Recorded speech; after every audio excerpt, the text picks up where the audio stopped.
राखी बेचने वाले गरीब भाई बहन। लोकनायक गांव में संगीता और राजेश्वर नाम का एक दंपति रहता था। उनके 2 बच्चे थे, 12 बरस की राधिका और 8 साल का गोपी। गांव के स्कूल में ही पढ़ा करते थे। जून और जेठ के खात्मे के साथ मॉनसून का महीना दस्तक देता है। सुनिए जी, होली से लेकर बैसाखी भी बीत चुका है। अब इस मानसून में क्या बनाएंगे? राधिका और गोपी ओसारे में बैठकर राखी का प्रस्ताव याद कर रहे थे। इस पर राजेश्वर कहता है, अरे भगवान, सावन का सुनहरा अवसर गांव घर में पधार चुका है।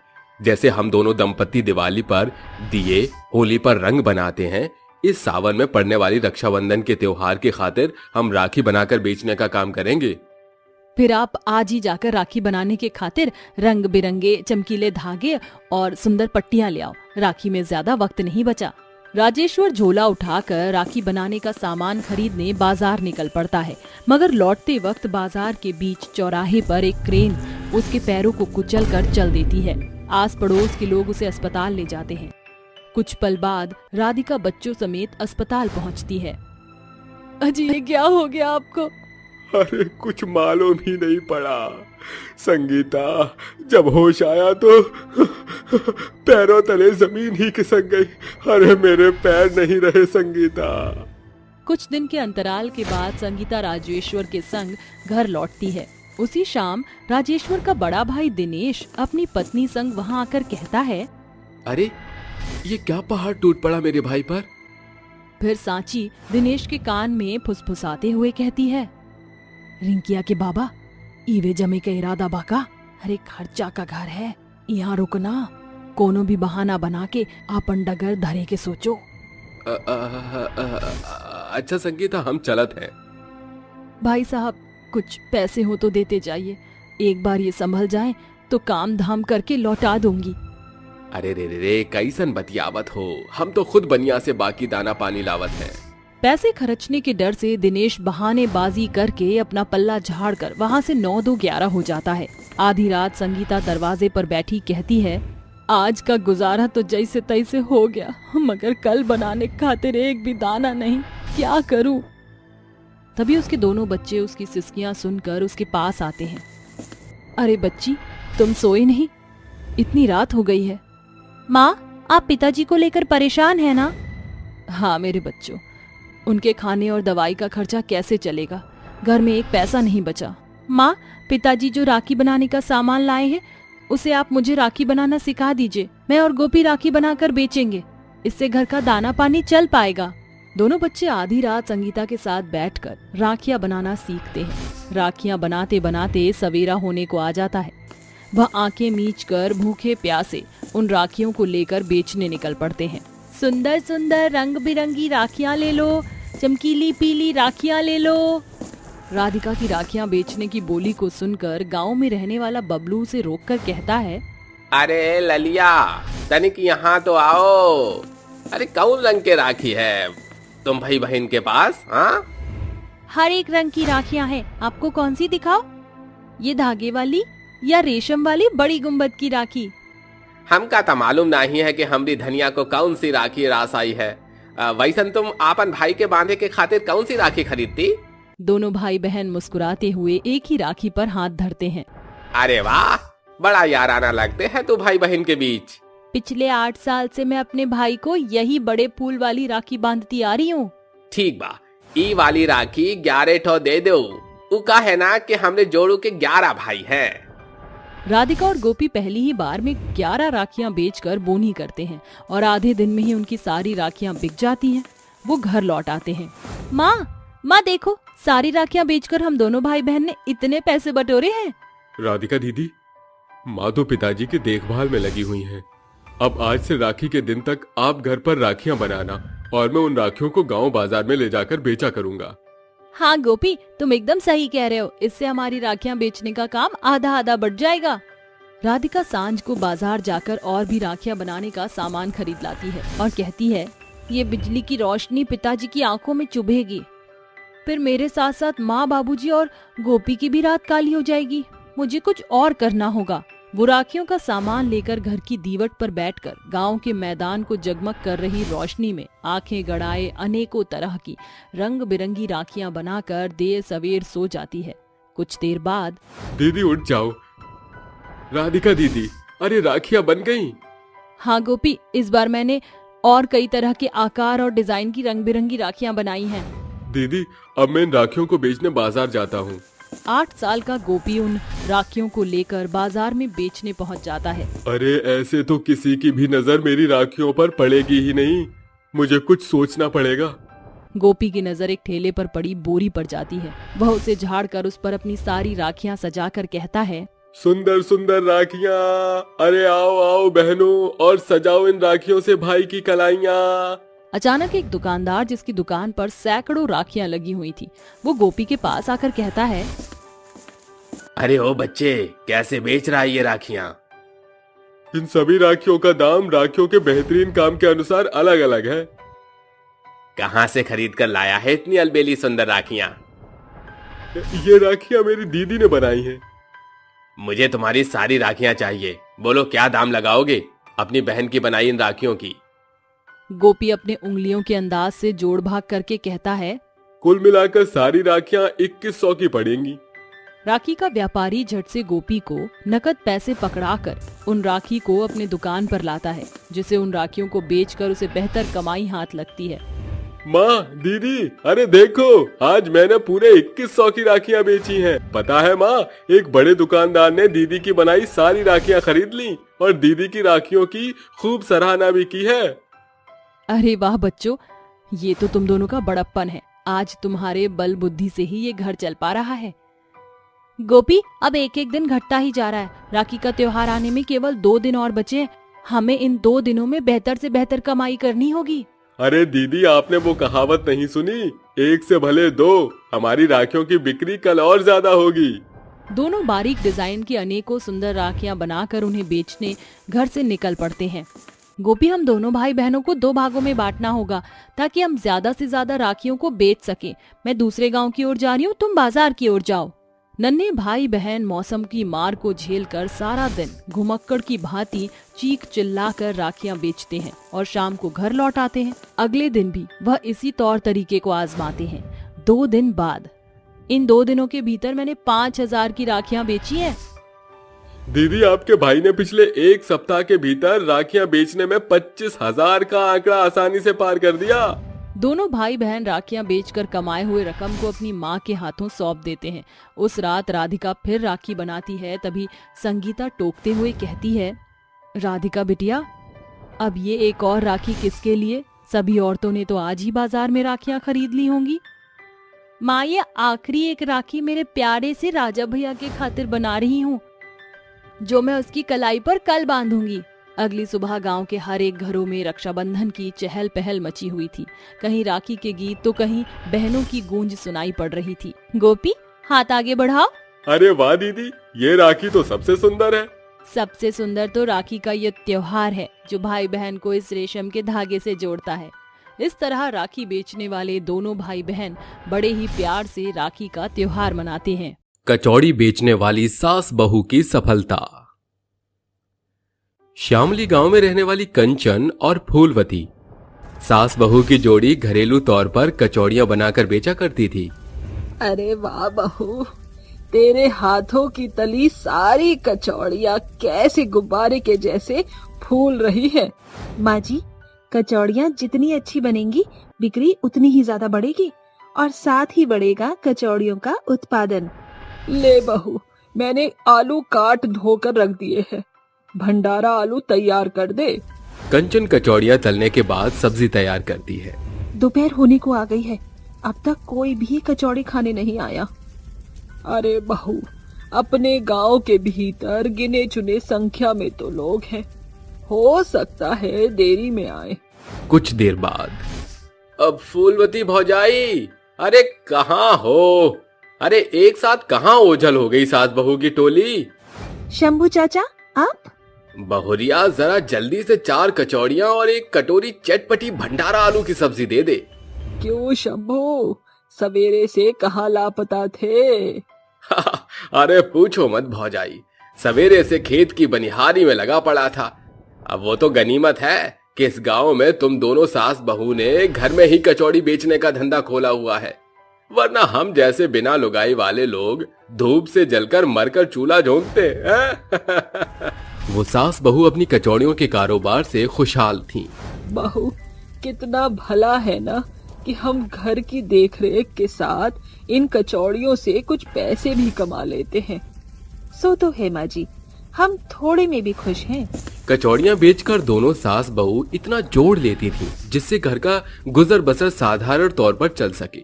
मगर एक सवेरे काला पोश पहने हुए एक व्यक्ति उनके घर के दरवाजे पर दस्तक देता है। सुनिए सुनिए जरा, रूपम चौधरी या उनकी पत्नी को बुला दीजिए। कहो बाबू साहब, मैं ही उनकी धर्मपत्नी हूँ। जी, क्या हम बैठकर बातें कर सकते हैं? कहिए साहब, कैसे आना हुआ? दरअसल मैं कोर्ट की तरफ से आपको कुछ विशेष जानकारियां देने आया हूँ। आपके पति रूपम चौधरी और उनके सुपुत्र जगदीश चौधरी ने कुछ समय पहले ये घर गिरवी रखकर भारी मात्रा में कर्जा लिया था और उन्होंने समय से पैसा चुकता नहीं किया। इसलिए जिस व्यक्ति ने उन्हें पैसे दिए थे उन्होंने रिपोर्ट दर्ज कराई है और यह मुद्दा अब उच्च न्यायालय तक पेश हो चुका है। इसलिए यह घर पूरी तौर पर न्यायालय के जब्तीकरण में होगा। ये सुनकर सास बहू के पैरों तले जमीन खिसक जाती है और उनकी आंखों में आंसू डबडबा पड़ते हैं। देखिए वकील साहब, आपके नजरिए से ये घर ईंट पत्थर का है, मगर हमारी लाखों याद इस घर से जुड़ी हुई है। देखिए, मैं एक वकील हूँ, इसलिए कानूनी तौर पर मेरे हाथ बंधे हुए हैं। आपको ये घर खाली करना होगा। मगर वकील साहब, उससे पहले हमें कोर्ट की तरफ से कुछ मोहलत तो मिलेगी। आपके पास सिर्फ 3 महीने का समय है। उसके बाद कोर्ट के द्वारा सरकार इस घर पर अपना दावा करेगी। उसकी नौबत नहीं आएगी। उस वकील के जाने के बाद फूलवती कहती है, बहू, इतने कम मोहलत में हम घर को कैसे छुड़ा पाएंगे? इतनी बड़ी रकम कैसे और कहां से अदा करेंगे? माँ जी, विश्वास से भरी औरत चाहे तो अपने बुलंद हौसले से पर्वत भी हिला सकती है। अब हमें घर की दहलीज से बाहर कदम रखना होगा और अपने कचौड़ियों के कारोबार को सिर्फ इस गांव के सीमा में रहकर ही नहीं बल्कि प्रत्येक गांव हॉल्ट तक छाना होगा। दोनों सारी जमा पूंजी की जोड़ती करने लगती हैं। बहू, पाई पाई जोड़कर भी कचौड़ी के कारोबार के खातिर कम है। माँ जी, हाल फिलहाल के खातिर एक पुराना ठेला और एक स्टोव खरीद लेते हैं। बाकी हांडी बर्तन इत्यादि तो हमारे पास पहले से ही मौजूद है। दोनों सास बहू सूर्योदय से पहले जागकर सारा इंतजाम करती हैं। माँ अन्नपूर्णा, आज आपका नाम लेकर हम सास बहू अपनी कचौड़ियों के कारोबार की शुरुआत करने जा रहे हैं। माँ, हमें सफलता देना। दोनों गांव देहात घूमती हुई कचौड़ियां बेचने की खातिर ऊंचे स्वर में आवाज लगाती हैं। कचौड़ियाँ खा लो, गर्मा गर्म फूली फूली स्वादिष्ट कचौड़ी खा लो। ऐसे तो कोई आ ही नहीं रहा। ग्राहक अक्सर वहीं जमावाड़ा लगाते हैं जहां उन्हें कुछ मुफ्त मिले। पेश है गर्मा गर्म कचौड़ी के साथ तीखी चटपटी आलू भंडारा सब्जी एकदम मुफ्त। खुशबू से मात कर कुछ लोग उनके ठेले के पास आते हैं। अरे ओ ठेले वाले, जरा चखाना तो अपनी कचौड़ियाँ। कंचन झटपट हाथ चलाकर उस युवक को कचौड़ी और सब्जी परोस देती है। अरे वाह भाई, तुम्हारी इन कचौड़ियों का स्वाद तो लाजवाब है। हाँ, मुंह से छूट ही नहीं रहा बिल्कुल भी। फिर जैसे ही शाम होने को आती है, दोनों सास बहू ठेले को बढ़ाने लगती हैं। माँ जी, हमें जल्दी से अपनी कचौड़ी के ठेले को लेकर बाजार में पहुँचना होगा, क्योंकि शाम की बेला में गांव देहात के लोग बाजार में खाने निकलते हैं। वो बाजार के एक खाली नुक्कड़ पर खड़ी हो जाती हैं। तभी सास बहू की कचौड़ी की खुशबू से लुभाते हुए लोग मानो उनके ठेले पर जमा हो जाते हैं। अरे ओ काकी, जल्दी से हमका ही कचौड़ी चखा दो। राबड़ी गपागप अनेकों कचौड़ी को खाने लगती है। वाह, क्या स्वादिष्ट कचौड़ियाँ हैं, और ये भंडारा आलू तो इन कचौड़ी के शान में एकदम मेल खा रहा है। पहले ही दिन सास बहू की कचौड़ियों की लूटपाट मच जाती है। भरोसा ही नहीं हो रहा कि पहले दिन के भीतर ही सारी कचौड़ी बिक जाएंगी और हमें इतनी कमाई होगी। कल से हमें अपनी कचौड़ी का उत्पादन दुगना करना होगा बहू। अगली भोर दोबारा से वो कचौड़ी तैयार करके उन्हें बेचने निकल पड़ती हैं। अब किस्मत उनका भरसक साथ देती है। जिससे उनकी कचौड़ी का ठेला धावक की तरह दौड़ पड़ा था। 1 महीने बाद दिन रात कचौड़ियां बेचकर भी अभी तक सिर्फ इतने ही पैसे जोड़ पाए हैं। बहू, ये तो फिरौती की आधी रकम भी नहीं है, हमको कुछ बड़ा करना होगा। माँ जी, एक तरकीब है जिससे कि हम आने वाले 2 महीनों में कोर्ट के पैसे चुका सकते हैं। हमें अपनी कचौड़ियों की श्रेणी में कुछ और जोड़ना होगा। जैसे कि बहू? माँ जी सोचिए, जब हम सादी कचौड़ी और सब्जी बेचकर इतना पैसा कमा सकते हैं, तो अगर हम अपनी कचौड़ी के ठेले में राज कचौड़ी, दही कचौड़ी, दाल कचौड़ी, मोठ कचौड़ी भी शामिल कर लें तो? वैसे ये सारी कचौरियां बनाना तो मेरे बाएं हाथ का खेल है। दोनों सास बहू भिन्न भिन्न प्रकार की कचौड़ी बनाकर बाजार में आती हैं। भाई और बंधुओं, पेश है सास बहू की गरम ठंडी कचौड़ी का तड़का, जिसमें शामिल है राज कचौड़ी, मोठ कचौड़ी, दही कचौड़ी मात्र 10 रुपए में। अरे वाह, आज तो तुम्हारे ठेले पर दर्जनों कचौड़ियों की वैरायटी है, सभी में से चखा दो। अरे मुझे जल्दी से 1 प्लेट राज कचौड़ी बना कर देना। मुझे ढेर सारी दही कचौड़ी। सास बहू लोगों की फरमाइश पर उन्हें कचौड़ी खिलाने में जुट जाती हैं। जहां उनकी कचौड़ी का ठेला खत्म होता है, वहीं उनके पैसे की पोटली भरती जाती है। अब पूरे बाजार में उनकी बनाई कचौड़ी को भारी मात्रा में पहचान मिलती है। लोग उनकी कचौड़ी की सराहना करते हैं। अरे सचमुच आपकी ये बनाई कचौड़ियां एक से बढ़कर एक हैं। मैं अपने घर के जश्न में आप दोनों सास बहू की कचौड़ी जरूर शामिल करूंगी, क्योंकि इन कचौड़ी के बिना जश्न फीका रह जाएगा। सास बहू की कचौड़ी को लोगों के द्वारा पूर्ण प्रोत्साहन के साथ शादी पार्टियों के ऑर्डर मिलने लगते हैं, जिससे उनकी कमाई शुरुआती दिनों से 2 गुनी 4 गुनी हो जाती है। 2 महीने बाद पैसे का इंतजाम कर लिया। दोनों उसी पल पैसे लेकर अदालत पहुंचती हैं। ये रहे आपके पैसे।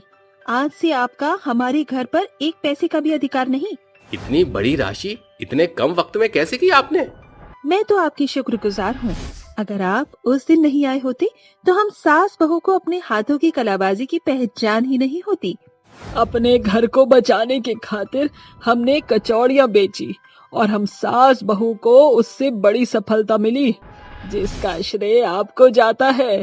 क्योंकि अगर आप हमें उस दिन चिंता देकर नहीं जाते तो आज हम भी उन्हीं 4 दीवारी में रहकर कचौड़ी बेचते रहते। इन सास बहू की सफलता देख वकील हक्का बक्का रह जाता है और सास बहू की कचौड़ी के कारोबार से न सिर्फ उनके पुराने घर का सफर पक्के मकान बल्कि कचौड़ी का ठेला दुकान में बदल जाता है।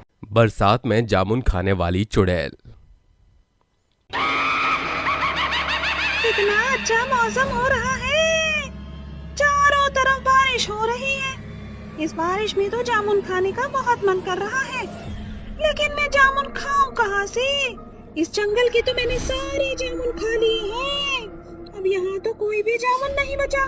चुड़ैल अपनी गुफा के बाहर झांक रही होती है। उसकी गुफा के बाहर चारों तरफ बारिश हो रही होती है, जिसके बाद वो बारिश में आसमान में उड़ते हुए जामुन के पेड़ को ढूंढने के लिए निकल जाती है। आज तो मैं जामुन खा कर ही रहूंगी, फिर चाहे बारिश ही क्यों ना हो। वैसे बारिश में जामुन खाने का स्वाद भी अलग ही होगा, बहुत मजा आएगा। ऐसा सोचकर चुड़ैल बारिश में जामुन खाने के लिए निकल पड़ती है। कुछ ही देर में वो जंगलों को पार करके गांव में पहुंच जाती है। गांव में उसे एक जामुन का बगीचा दिखाई देता है, जहां वो पहुंचकर जामुनों को देखने लगती है। अरे वाह, क्या बात है, कितने सारे जामुन लगे हुए हैं यहाँ तो। अब मैं इन सभी जामुनों को खा जाऊंगी, बहुत मजा आएगा। चुड़ैल उस बगीचे के जामुन तोड़कर खाने लगती है, जिसके बाद वो खाती खाती आसमान में उड़ने लगती है और आसमान में उड़कर नाचने लगती है।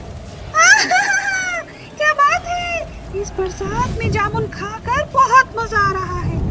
अब मैं जब भी जामुन खाने आऊंगी तो बारिश में ही खाने आऊंगी। ऐसा कहकर चुड़ैल उस बगीचे के सारे जामुन खा जाती है, जिसके बाद वो वहाँ से गायब हो जाती है। वो बगीचा गांव के मुखिया का होता है। बारिश बंद होने के बाद जैसे ही मुखिया अपने जामुन के बगीचे में पहुंचता है, उसे वहां एक भी जामुन दिखाई नहीं देता, जिसके बाद मुखिया को बहुत गुस्सा आता है और उसे ये लगता है कि उसके सारे जामुन गांव के सभी लोगों ने चुरा लिए।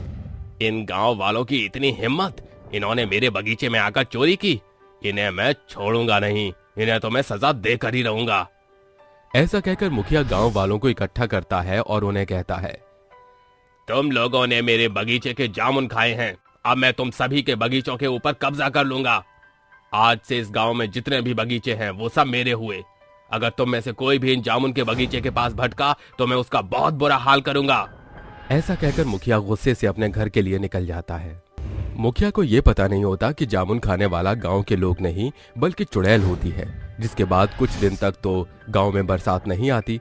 कुछ दिनों के बाद जैसे ही बरसात आती है, चुड़ैल फिर से जामुन खाने गांव में पहुंच जाती है। इस बार वो गांव में हरिया के बगीचे में जाकर जामुन खाने लगती है।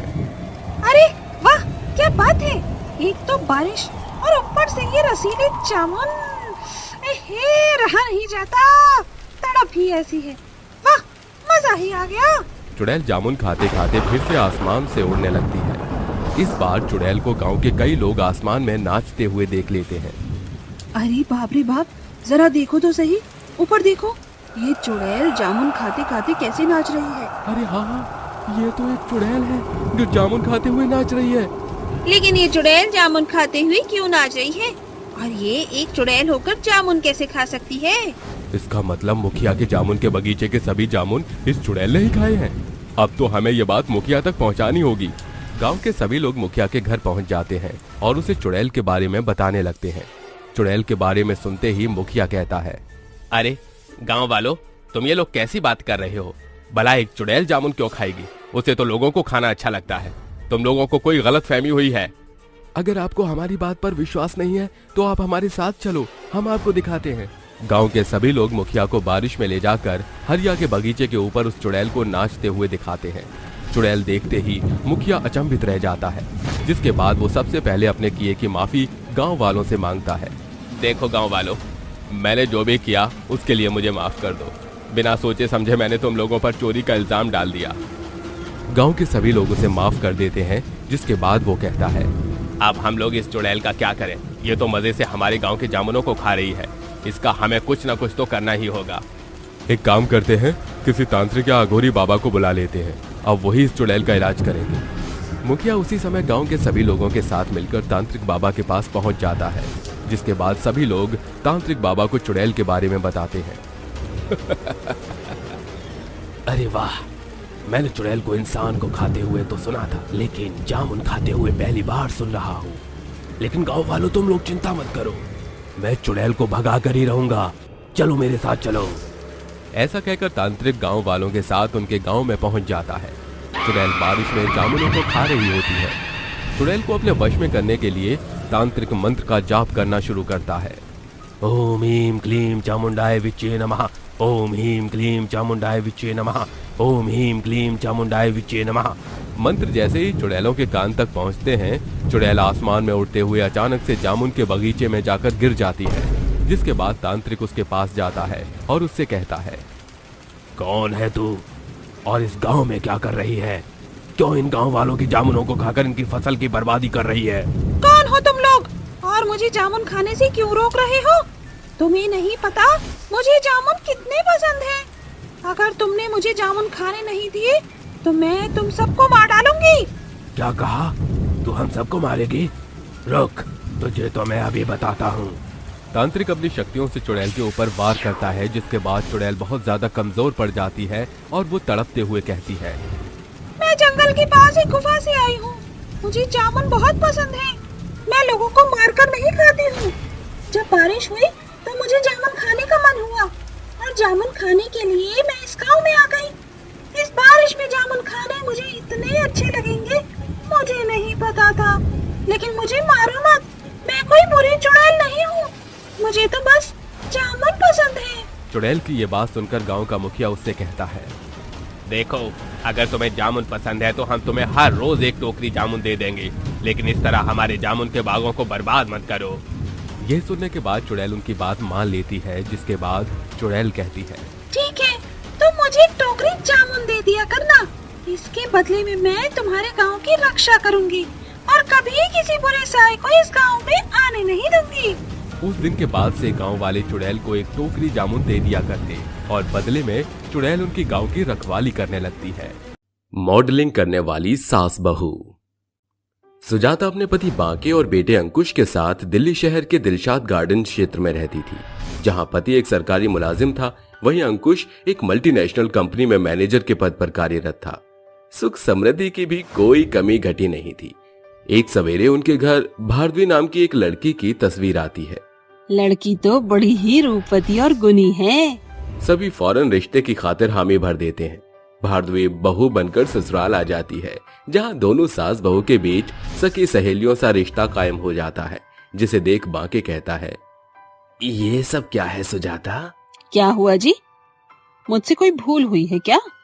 मैंने गांव देहात से बहू इसलिए ब्याही है ताकि वो हमारे काबू में रहे। तुम सास हो उसकी, फिर ये सखी सहेली सी अटखेलियां दिखाकर तुम क्यों उसे हवा दे रही हो? बहू बिटिया पतंग की तरह होती है, उन्हें जरा सा ढील दोगी तो डोर हाथ से छूटने में जरा भी देर नहीं लगती। बाकी सुजाता को अपना दबदबा दिखाकर कमरे से बाहर की ओर चला जाता है, मगर भारद्वी उनकी सारी बातें सुन लेती है।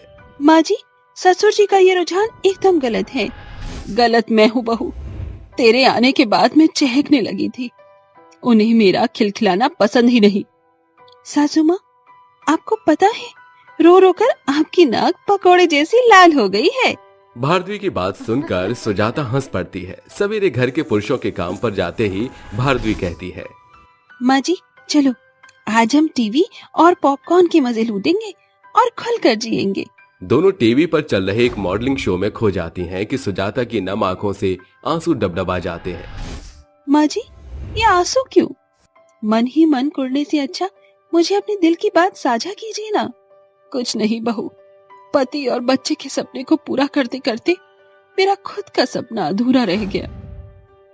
वो सपना मॉडलिंग था ना? तुझको कैसे पता बहू, क्योंकि हम दोनों का सपना एक ही है। जो दर्द मेरे दिल में कोने में बंद है, उसकी जकड़न मैंने आपके भीतर भी महसूस की है माँ जी। शादी से पहले मॉडल बनना चाहती थी, मगर हमारे जमाने में इतनी आजादी कहाँ थी कि घर की बेटियों को बंबई भेजा जाए। खैर, मॉडल की उपाधि तो मिली नहीं। अब मॉडलिंग शो को देखकर ही अपने सपने को जी लेती हूँ। मगर अब मैं तेरे मॉडलिंग के सपने को साकार जरूर करूंगी। माँ जी, हम दोनों साथ मिलकर मॉडलिंग करेंगे, मंजूर है? रात में जब दोनों के पति घर लौटते हैं तो वो अपने मॉडलिंग करने की बात को उनसे साझा करती है कि अचानक, दिमाग खराब हो गया है तुम दोनों सास बहू का, मॉडलिंग करने को चली हैं। Are you out of the mind भारद्वी? और माँ, आप? अरे 55 की उम्र में बचपन के शौक पूरे नहीं किए जाते हैं। आप दोनों को अंदाजा भी है कि आपकी इस चीप मॉडलिंग से हमारा इंप्रेशन सोसाइटी में क्या रह जाएगा? अंकुश, 20वीं सेंचुरी में होकर भी तुम 1790 के दशक में जी रही हो। मैं बिना आप दोनों के सपोर्ट के भी माँ जी के सपने को पूरा करके ही रहूंगी। तुम्हारी इन खोखली धमकियों से हम डरने वाले नहीं है बहू। अगली सुबह, सुजाता, भारद्वी बहू, अरे आज कुछ खाने को मिलेगा कि नहीं? ऑफिस के लिए देरी हो रही है। अचानक बांके के कानों में एक गाने की धुन सुनाई देती है। जलवा जलवा फैशन का है ये जलवा, शोहरत का भी है जलवा, दौलत भी है ये जलवा, जलवा। सर पर सरस्वती सवार हो गई है क्या, जो आप दोनों किताबों का बोझा लाद कर घूम रही हैं? अरे मेरे लाल, इसको हम सास बहू की भाषा में मॉडलिंग की प्रैक्टिस करना कहते हैं। आमतौर पर इसे छछूंदरगिरी कहते हैं। मॉडलिंग का बुरा भूत सवार हो गया है तुम दोनों सास बहू पर। ससुर जी, आप से छोड़ भी दीजिए ना। जरा सोचिए, मैं और माँ जी मॉडल बन चुके हैं। हम पूरे जगत में छा चुके हैं। चारों ओर बाहर ही बाहर होगी। मगर मुझे तो बाहर की जगह कबाड़ नजर आ रही है। खुली आंखों से देखे हुए सपने कभी सच नहीं होते भारद्वी। जब तक आप दोनों हम सास बहू को मॉडलिंग की अनुमति नहीं देते, हम अनशन पर बैठ जाएंगे। दोनों सास बहू कमरे में जाकर खुद को बंद कर लेती हैं, मगर सवेरे उन्हें अलग ही मंजर देखने को मिलता है। कुंवारी है तू सोनी है, ते मैं भी कवारा, चढ़ दी जवानी हुन लुट दी नजारा, नाल रोटियां पकाए होर मेरे गाने गाए, नाल नाल मित्रा तंदूर अंबरा तो होई ओके मशहूर, नाल रोटियां पकाए हाय मेरे गाने गाए। सास बहू रसोई घर में आकर कहती हैं, ये क्या बंदर की तरह उछल कूद कर रखा है? कौन हो तुम? अगा भाई, मैं काम वाली हूँ, माई सेल्फ शांता, मगर मेरा नवरा प्योर पंजाबी है। इस वास्ते मेरे को पंजाबी आती जी। ये पैतरा भी फेल हो गया। अब हमारे मॉडलिंग के सपने का क्या होगा? दोनों कानाफूसी करके इस काम वाली को घर से भगा देती हैं। कुछ देर बाद, शांताबाई खाना ले आओ। अरे रसोई घर से कोई जवाब क्यों नहीं आ रहा है? शांताबाई। वो तो चली गई। गुस्से में तिलमिलाए दोनों बाप बेटे उठकर दफ्तर चले जाते हैं, जिसके बाद दोनों सास बहू पूरी सोसाइटी की औरतों को घर में इकट्ठा कर लेती हैं। तभी दोनों बाप बेटे घर आ धमकते हैं और बांके रूखे स्वर में कहता है, अरे ये सब क्या तमाशा लगा रखा है? तुम्हारे मॉडलिंग की जिद इस कदर परवान चढ़ गई है कि बिना मेरी इजाजत के तुमने औरतों की टोली जमा कर ली। मॉडलिंग की बात करती हो? देखा है कभी खुद को? एक मॉडल अपने फिगर के लिए जानी जाती है और तुम्हारे इस वजनदार फिगर को देख कोई भी नहीं देगा तुम्हें मॉडलिंग के चांस। मेहता साहब एकदम सही कह रहे हैं। मॉडलिंग के लिए मेंटेनेंस की जरूरत होती है। स्लीप वेल का गद्दा बन चुकी हो तुम। क्यों रुबीना? मॉडल अपने आकर्षक शरीर और पतली कमर से जानी जाती है, मगर तुम्हारा कमर पहले ही कमरा बन चुका है। क्या सोसाइटी है? एक औरत किसी दूसरी औरत के सपने को उड़ान देने की बजाय उसके आश्वासन को खत्म कर रही है। सपने पूरे करने का हक हम सभी को है। फिर क्यों आप जैसे रूढ़िवादी लोग सोच में मोच लेकर पैदा होते हैं, जो खुद तो आगे बढ़ना चाहते हैं मगर दूसरों की खातिर दायरे कायम करते हैं? कैसा दोगला समाज है ना हमारा। भारद्वाज की बात सभी को दबी कुचली सोचों पर कटाक्ष वार करती है, जिसके बाद दोनों के पति उनके सपनों में शामिल होकर कहते हैं, मुझे माफ कर दो सुजाता, मैंने ये देखा ही नहीं कि तुमने मेरे लिए अपने सपने को न्यौछावर कर दिया। डैडी, अब हम मिलकर अपनी बीवियों के मॉडलिंग के इस सपने को साकार करने में भागीदारी दिखाएंगे। दोनों सास बहू मॉडलिंग शो में ऑडिशन देती हैं। हाँ, मुबारक हो, आप दोनों सास बहू के नाम मॉडलिंग शो के 10 कंटेस्टेंट में शामिल किए जाते हैं। दोनों सास बहू ये सुनकर फूले नहीं समाते। तकरीबन 1 हफ्ते के अंतराल के बाद उनका रैंप वॉक होता है, जहां बैलेंस बिगड़ने के चलते सुजाता ऑन द स्टेज मुंह के बल गिर जाती है। Please clap for all models. जजेस, आई रिक्वेस्ट यू, सामने आकर ये बताएं कि कौन है वो चेहरा जो इस मॉडलिंग कंपटीशन को जीत चुका है। हाँ, नाम अनाउंस करने से पहले मेरा सभी मॉडल से एक सवाल है। एक मॉडल के लिए उसका बैलेंस सबसे इंपॉर्टेंट है या उसकी फैमिली? सभी मॉडल्स एक एक करके अपना व्यू देती हैं और अंत में भारद्वाज कहती है, एक मॉडल के लिए जितना जरूरी रैंप वॉक में बैलेंस का ध्यान रखना है, उससे कहीं ज्यादा जरूरी परिवार है। उतार चढ़ाव जीवन के तो पहलू हैं। मेरी सास अक्सर कहती हैं, जो भीड़ में गिरकर उठने की ताकत रखता है उसी का परचम लहराता है। एक्सीलेंट भारद्वाज, आज के इस मॉडलिंग कंपटीशन की विजेता है सास बहू की ये जोड़ी। भारद्वाज अपनी स्टेज परफॉर्मेंस के लिए और मिसेस सुजाता मेहता अपने विचारों से फतेह हासिल कर चुकी हैं। अंत में दोनों सास बहू के मॉडलिंग का सपना साकार हो जाता है। दोस्तों, डर को सोचकर पीछे हटकर नहीं, मगर जो अंत तक डटकर मैदान में बना रहता है, जीत उसकी ही होती है। मालगाड़ी पर चुड़ैल का कब्जा। सलोनी और वरुण स्टेशन जाने के लिए निकल चुके थे। दोपहर के 2 बजे वो स्टेशन पर पहुंच जाते हैं। तभी स्टेशन पर जैसे ही मालगाड़ी आती है, वैसे ही मौसम का रुख बदलकर काला आसमान हो जाता है। ये देखकर लोग अचंभित होकर कहते हैं, अरे भला ये मौसम कैसे बदल गया? ऐसा लग रहा है जैसे रात के 12 बज रहे हो। बिल्कुल सही कहा तुमने, पर ये हुआ कैसे? अरे गॉड नोज, मुझे तो बहुत डर लग रहा है। मुझे भी। तभी स्टेशन पर तेज आंधी चलने लगती है। लोग घबराकर इधर उधर भागने लगते हैं। वहीं मालगाड़ी में से कुली बोरी उठाकर जब ले जा रहे थे तो उसमें से खून टपक रहा था। ये देखकर सलोनी डर जाती है और कहती है, बचाओ बचाओ, खून खून, हटाओ उसे यहाँ से। सलोनी, सलोनी, क्या हुआ तुम्हें? तुम घबरा क्यों गई हो? वो देखो, वो रहा, वो कुली उन मालगाड़ी से जो बोरी निकाल रहा है, उससे खून निकल रहा है। सलोनी के कहने से जब वरुण उन बोरियों की तरफ देखता है तो उसे कुछ भी दिखाई नहीं देता। सलोनी, तुम्हें जरूर कोई गलत फहमी हुई है, वहां पर कुछ भी नहीं है। तुम पानी पियो, वैसे भी हमारी ट्रेन को आने में आधा घंटा है। ठीक है। मालगाड़ी से जब सारा सामान उतर जाता है तो ट्रेन चालक कुलियों से कहता है, अरे भाई, तुमने सारा सामान उतार दिया ना यहाँ पर? हाँ साहब, सारा सामान उतार दिया, बस एक बोरी बची है। ठीक है, उस बोरी को भी वहां से उतरवा कर वहीं रखवा दो और अगले स्टेशन पर दूसरे अनाज की बोरियां रखवानी है, जल्दी करो। जी साहब। ट्रेन चालक की बात सुनकर जब वो कुली उस मालगाड़ी से आखिरी बोरी उतारने जाता है तो एक बूढ़े व्यक्ति को उस कुली के कंधों पर एक डरावनी चुड़ैल दिखाई देती है, जिससे वो बूढ़ा व्यक्ति डर जाता है। अरे अरे बाप रे बाप, ये मैं क्या देख रहा हूँ? अरे एक चुड़ैल कुली के कंधे पर बैठी है। अरे बचाओ बचाओ, इस स्टेशन पर भूतनी और चुड़ैल है।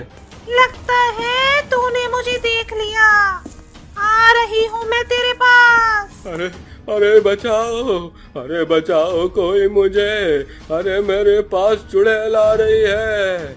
वो बूढ़ा व्यक्ति चिल्ला चिल्ला कर आसपास के लोगों को बताता है, लेकिन कोई उसका विश्वास नहीं करता, क्योंकि किसी को कोई चुड़ैल दिखती ही नहीं। ये सिर्फ उस बूढ़े व्यक्ति को दिख रही थी और इतने में वो चुड़ैल उस बूढ़े व्यक्ति का गला काटकर मार डालती है।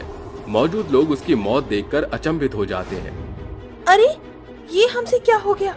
वो बूढ़ी बाबा हमें बुलाए जा रही थी और हम किसी ने भी उनकी बात नहीं सुनी। इसका मतलब सच में इस जगह कोई बुरी शक्ति है। तुम सही कहते हो बेटा, चलो चलते हैं। उसके ये कहते ही आसपास के लोग भागने लगते हैं। वहीं चुड़ैल उस कुली के पास जाती है जहां वो बोरी उठाकर अपने कंधे पर रखता है। इतने में उस मालगाड़ी का दरवाजा अचानक से बंद हो जाता है और उस मालगाड़ी की लाइट्स जलने बुझने लगती हैं। ये देखकर वो कुली डर जाता है और घबरा कर कहता है, ये क्या हो रहा है अचानक से? अरे अभी तो गाड़ी की लाइट सही थी, अब ये जलने बुझने क्यों लग गई और दरवाजा भी बंद हो गया। खोलने की कोशिश करता हूँ। ये कहते ही कुली मालगाड़ी का दरवाजा खोलने की कोशिश करता है, लेकिन उससे नहीं खुलता। तभी चुड़ैल कहती है, पूरी जान लगा देगा, तब भी तुझसे ये दरवाजा नहीं खुलेगा। कौन है यहाँ जो मुझे जाने नहीं दे रहा? अरे अरे खोले से। मुझसे इंट्रोडक्शन करना चाहता है तो ले, मैं आ गई।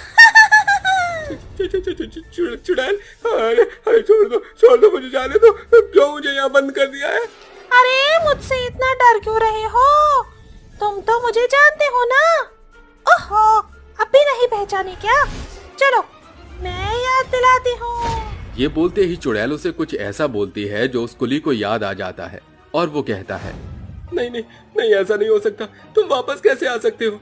हमने तो तुम्हें ठिकाने लगा दिया था। नहीं, तुम वो नहीं हो, जरूर कोई मजाक कर रहा है हमारे साथ। बताओ कौन मजाक कर रहा है? कौन हो तुम? मेरे पास क्या एक यही काम है कि तुझे मैं यकीन दिलाते फिरूं? मारने आए हूँ तुझे, अब तू मरने के लिए तैयार हो जा। ये कहते ही चुड़ैल बेरहमी के साथ उसे मार देती है। आखिर ये चुड़ैल कौन थी जिसे देखकर ये कुली डर जाता है और क्यों वो उसे मार देती है? जानने के लिए कहानी में आगे बढ़ते हैं। ऐसे ही स्टेशन पर मौजूद वो लोग जो चुड़ैल की हरकतों को महसूस कर पा रहे थे, चुड़ैल उन्हें भी मार डालती है। और जब मालगाड़ी दूसरे स्टेशन पर जाती है तो चुड़ैल वहां के मालगाड़ी में सामान रखने वाले कुलियों को भी मार डालती है। अगले दिन मालगाड़ी जब उसी स्टेशन पर वापस आती है तो उसे दो कुली रमेश और नरेश दिखाई देते हैं, जिन्हें देखकर उस चुड़ैल को बहुत गुस्सा आता है और वो उन्हें भी मालगाड़ी में बंद कर गुस्से से पटकती है। उन्हें लाइट बंद करके डराती है, फिर सामने आकर कहती है, तो कैसे हैं आप लोग? ये डेकोरेशन अच्छी लगी, मेरा मतलब है लाइटिंग। तुम डरे तो नहीं लाइट जलने बुझने से? तुम वापस कैसे आ सकते हो? हमने तो तुम्हें मार दिया था ना?